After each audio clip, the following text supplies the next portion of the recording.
নমস্কার, চতুরঙ্গ কলকাতার পক্ষ থেকে সকল দর্শকের স্বাগত। আমি আপনাদের মৃত্যুঞ্জয়। আজকে আমি চলে এসেছি হাওড়া কর্পোরেশনে, যিনি হচ্ছেন ভাইস চেয়ারম্যান শ্রী সৈকত চৌধুরী মহাশয়ের কাছে। তা দাদা নমস্কার আমার চ্যানেল থেকে।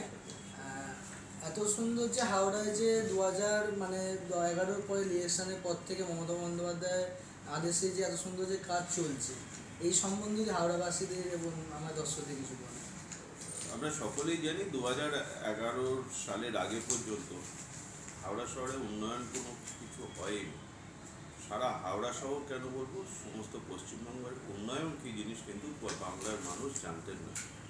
2011 সালের পরে আমাদের মাননীয় মুখ্যমন্ত্রী মমতা বন্দ্যোপাধ্যায়, আমাদের সর্বদলের নেত্রী, তিনি মুখ্যমন্ত্রী হওয়ার পরে একটা উন্নয়নের জোয়ার সারা বাংলা জুড়ে এসেছিল এবং হাওড়া অত্যন্ত পিছিয়ে পড়া অবস্থায় ছিলেন।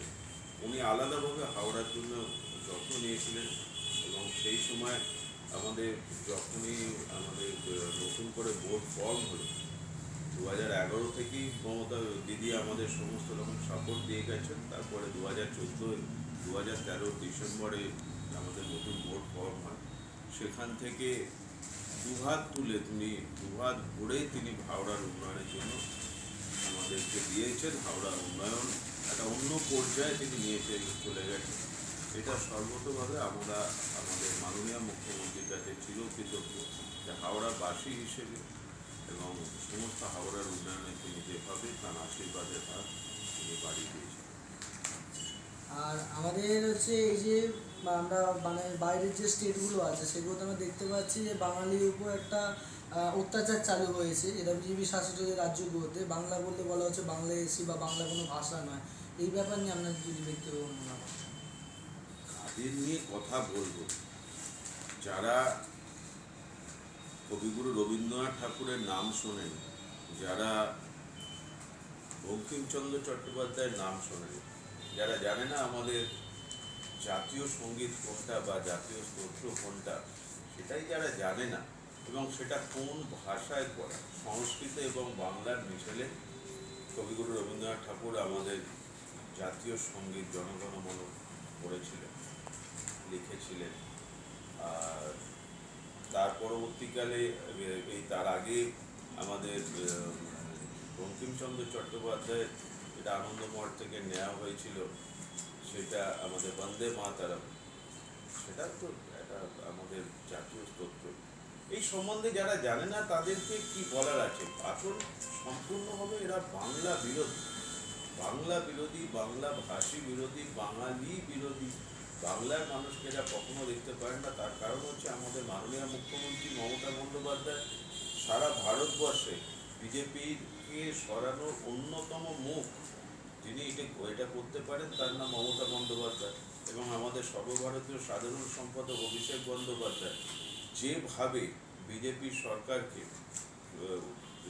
কারণ এদেরকে যতদিন না দেশ থেকে সরানো যাবে আমাদের সমস্ত দেশটা কিন্তু আরও পিছিয়ে যাচ্ছে এবং এমন একটা জায়গায় চলে আসছে যাতে আমাদের দেশের সার্বভৌমত্ব নষ্ট হচ্ছে। গণতান্ত্রিক দেশ, সেই গণতন্ত্রটাকে এরা ধ্বংস করতে চাইছে। এরা সমস্তভাবে হচ্ছে ভারত বিদ্বেষী, দেশ বিদ্বেষী। কোনোভাবেই এদেরকে করা যায় না এবং এনারা ভালো করেই জানেন যে মমতা বন্দ্যোপাধ্যায় বলেন সেই মুখ, যিনি সর্বতোভাবে সমস্ত বিরোধী শক্তিকে একত্রিত করে এগিয়ে নিয়ে যাচ্ছেন এবং তারাই ওদের পক্ষে সবচেয়ে ক্ষতিকারক বা সবচেয়ে ডেঞ্জারাস যাকে বলা হয়। সেই জন্যে ওনারা বাংলাকে, এবং কোনোদিনই এনারা বাংলা ভাষাকে বা বাংলার মানুষকে ভালোবাসতেন না।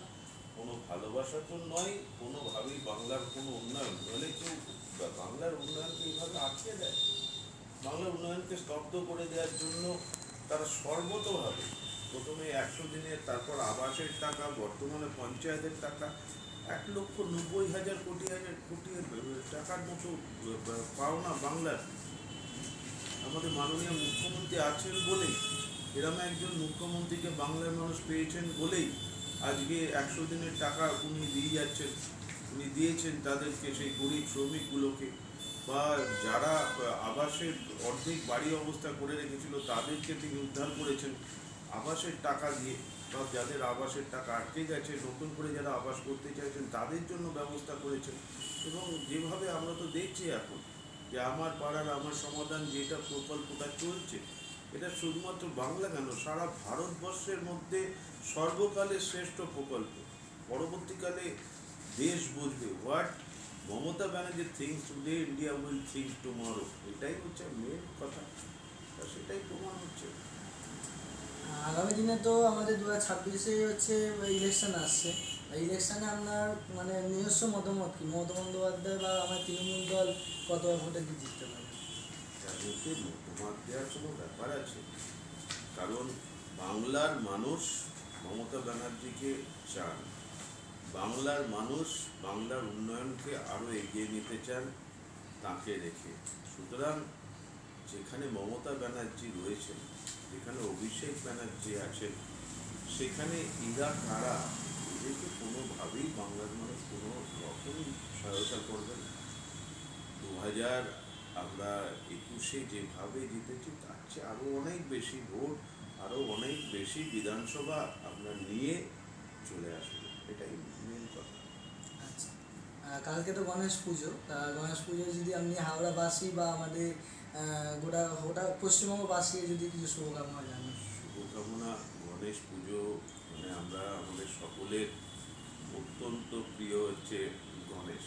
গণেশ ঠাকুরকে আমরা হিন্দুরা ভীষণভাবে ভালোবাসি। সবচেয়ে বড় কথা হচ্ছে বাচ্চাদের অত্যন্ত প্রিয়, আমাদেরও সকলের অত্যন্ত প্রিয়। এবং গণেশ পুজো এসে যাওয়া মানে মা আসছেন, শারদীয়া পুজো বলবো।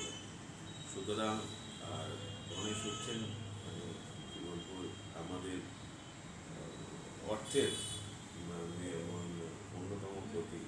সুতরাং বাংলা আরও উন্নয়ন হোক, আরও ভালো হোক, বাংলার মানুষ বাংলার উন্নয়নে যেভাবে এগিয়েছে এবং মমতা ব্যানার্জি অভিষেক ব্যানার্জির পাশে রয়েছেন, সুতরাং আমরা জাঁকজমক করে গণেশ পুজোটাকে উপভোগ করব। সমস্ত মানুষ যারা যেখানে যেখানে গণেশ পুজো হয় খুব ভালো করে উপভোগ করুন। সমস্ত পুজোতে বাংলায় যেভাবে সহায়তার হাত এবং সমস্ত ধর্মকে নিয়ে যেভাবে বাংলায় দিদি এগিয়ে চলেছেন, সেইভাবেই এটা চলবে। আমরা গণেশ পুজো সকলেই খুব আনন্দ করব।